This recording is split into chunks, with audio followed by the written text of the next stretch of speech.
datang. Kali ini kita akan membahas mengenai nilai RMS atau root mean square dalam pengukuran listrik. Nilai RMS secara matematis dinyatakan oleh persamaan berikut. Di sebelah kiri ini adalah persamaan dalam bentuk continuous, kemudian yang sebelah kanan adalah persamaan dalam bentuk discrete. Nah, sesuai dengan namanya, RMS, R adalah root atau akar ya.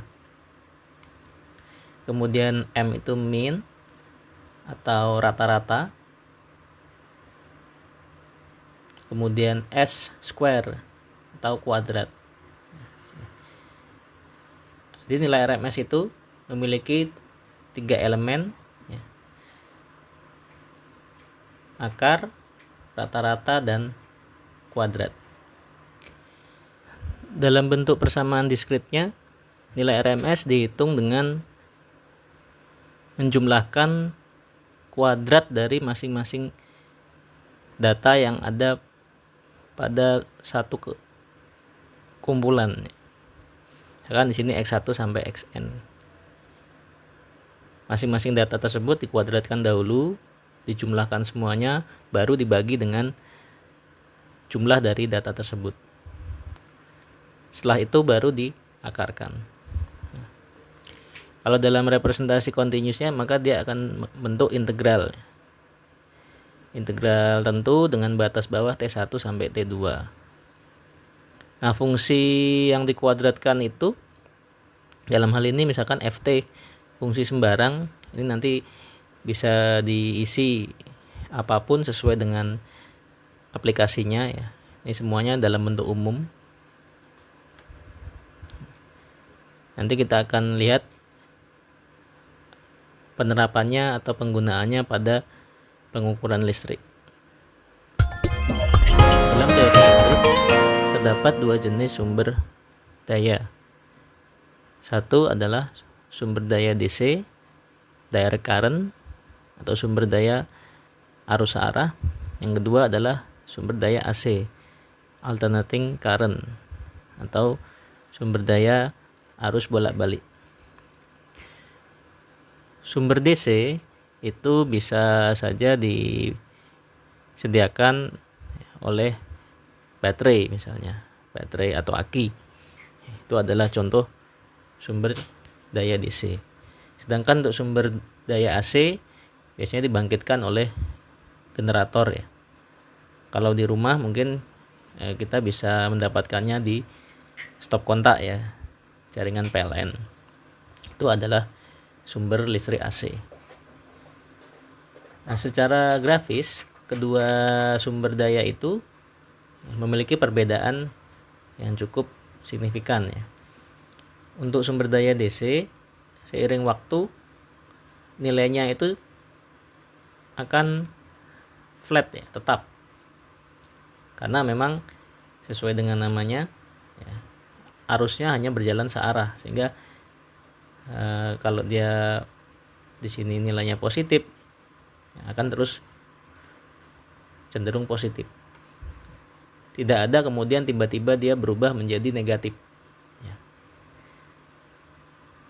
Cirinya adalah membentuk garis yang lurus.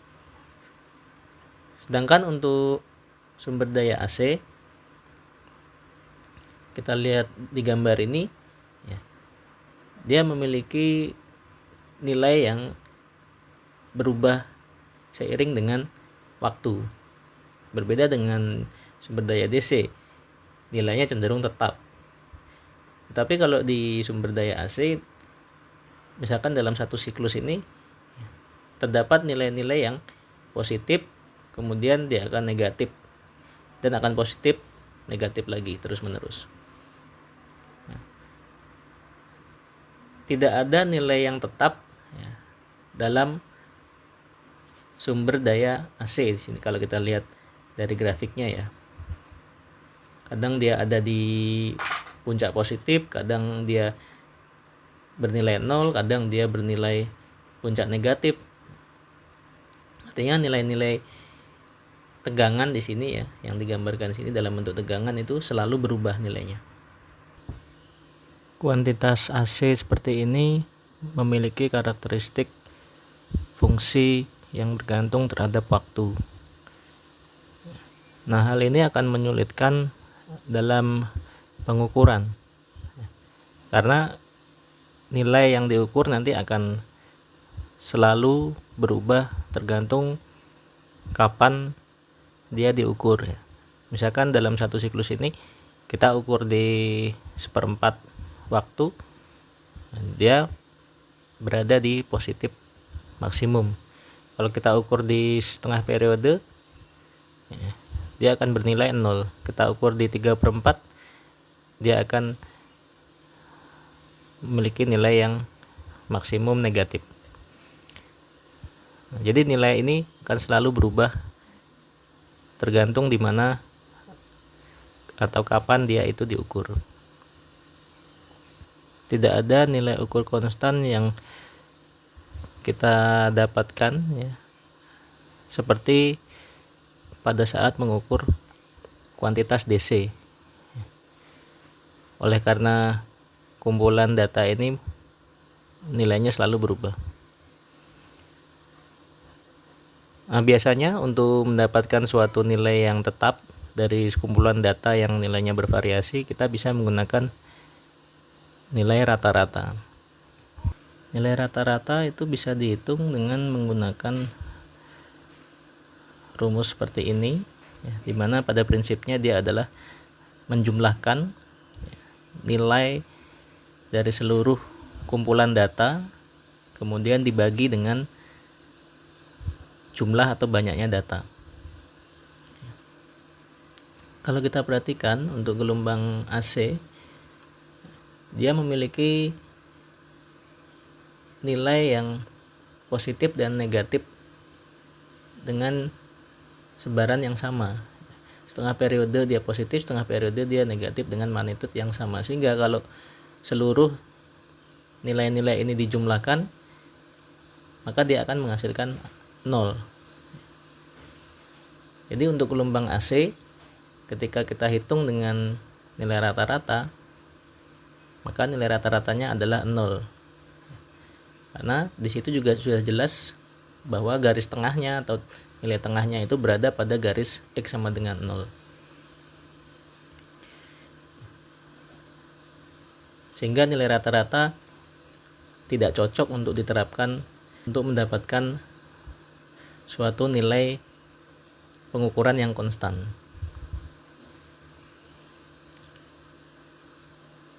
Nah, misalkan kita ubah atau modifikasi ya, nilai-nilai yang negatif ini menjadi positif, misalkan dengan melakukan proses absolut ya, hingga nilai negatif itu menjadi positif. Nah, dengan nilai-nilai yang positif semua, maka nilai rata-rata itu akan menjadi positif, tidak lagi 0. Sehingga dari sini kita sudah bisa mendapatkan satu nilai konstan ya, yang merepresentasikan pengukuran dari sekumpulan data yang bervariasi nilainya. Namun dalam konteks pengukuran listrik, hal ini tidak cukup. Karena dalam konsep pengukuran listrik itu ada definisi lain yang terkait dengan proses fisik ya. Jadi tidak hanya dilihat dari sisi matematis saja. Kalau dari matematis ini sudah cukup karena sudah ada, dengan rata-rata kita bisa mendapatkan nilai yang konstan dari sekumpulan data ini. Dalam pengukuran listrik, ketika kita ingin mendapatkan suatu nilai ukur yang konstan dari kuantitas AC, maka dia akan diekivalensikan dengan kuantitas DC-nya.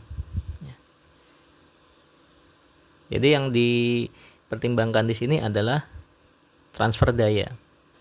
Kuantitas AC dan kuantitas DC ini menyuplai R yang sama.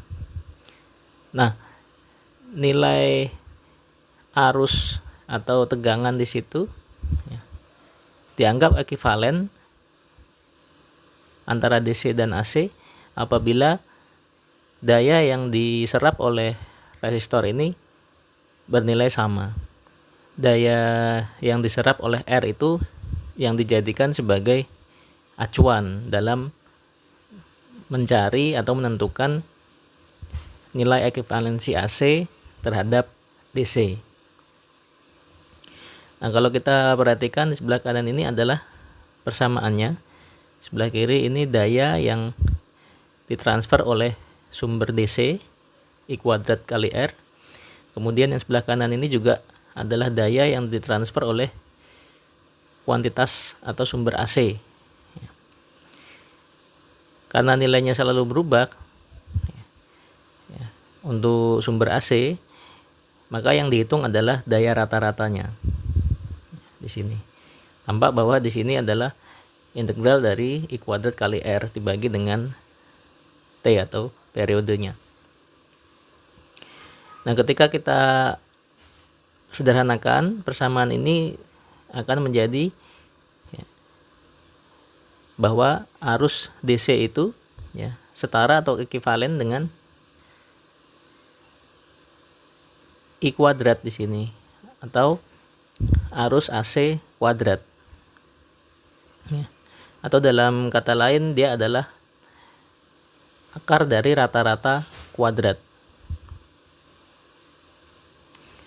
Nah, akar dari rata-rata kuadrat ini ternyata memiliki kesamaan dengan nilai RMS. Nah, sekarang kita bandingkan bentuk umum dari persamaan RMS dengan kuantitas RMS dari sumber AC. Kita lihat di sini adalah dalam bentuk akar, ini juga dalam bentuk akar, kemudian ada fungsi yang dikuadratkan. Di sini juga dalam hal ini arus arus AC yang dikuadratkan. Kemudian ada rata-rata, ini integral dibagi dengan periode integral dibagi dengan periode. Nah, ini adalah suatu kesamaan ya. Nah, sehingga nilai ukur konstan yang tadi kita butuhkan untuk diaplikasikan dalam pengukuran kuantitas AC itu dinyatakan sekarang dalam bentuk RMS-nya. Nah, cirinya itu adalah ada kuantitas yang dikuadratkan. Ada fungsi yang dikuadratkan. Nah, sekarang kita lihat contoh penerapannya pada instrumen pengukuran listrik jenis analog. Di sebelah kiri atas ini adalah tipe besi putar, di mana sudut defleksi dari pointer ini akan setara dengan I kuadrat atau arus yang diukur. Sehingga untuk tipe alat ini dia memiliki karakteristik pengukuran RMS. Sama halnya juga dengan untuk tipe kumparan berputar elektrodinamometer, di mana terdapat dua kumparan, satu tetap dan satu berputar. Keduanya itu dialiri oleh arus yang sama arus pengukuran itu sendiri yang akan melewati kedua kumparan itu, I1 dan I2. Nah, karena I1 dan I2 ini nilainya sama, dialiri oleh arus yang sama, maka ini menjadi I kuadrat. Nah, karena dia memiliki karakteristik I kuadrat, maka M di sini adalah torsi yang mendefleksikan pointer ini maka dia setara dengan I kuadratnya. Karena dia I kuadrat, alat ukur ini memiliki karakteristik RMS. Yang ketiga, jenis atau tipe kumparan berputar namun menggunakan magnet tetap. Untuk jenis ini dia memiliki karakteristik hanya I saja ya, tidak I kuadrat. Maka ini alat ukur ini tidak memiliki karakteristik RMS. Dia hanya memiliki karakteristik rata-rata saja ya. Nah, untuk alat ukur yang lain misalkan sudah banyak dalam bentuk digital, nah berarti alat ukur digital itu di dalamnya sudah ada algoritma perhitungan untuk menghitung rumus RMS. Dan itu bisa kita bahas lebih lanjut nanti di video yang lain. Nah, sebagai kesimpulan, nilai RMS dalam pengukuran kuantitas AC itu menunjukkan nilai ekuivalensi dengan kuantitas DC-nya. Jadi kalau kita punya suatu sumber DC dengan tegangan 230 volt, maka dia akan setara dengan atau sama dengan nilai RMS suatu sumber AC yang memiliki tegangan puncak 325 volt. Kedua sumber ini akan mendeliver atau mentransfer daya yang sama ke beban yang sama. Jika kita gunakan alat ukur multimeter digital atau voltmeter digital ya, untuk mengukur listrik PLN misalkan seperti ini, muncul angka 230. Nah, ini adalah menunjukkan nilai RMS dari kuantitas AC. Demikian video kali ini. Sampai jumpa kembali di video yang lain. Terima kasih.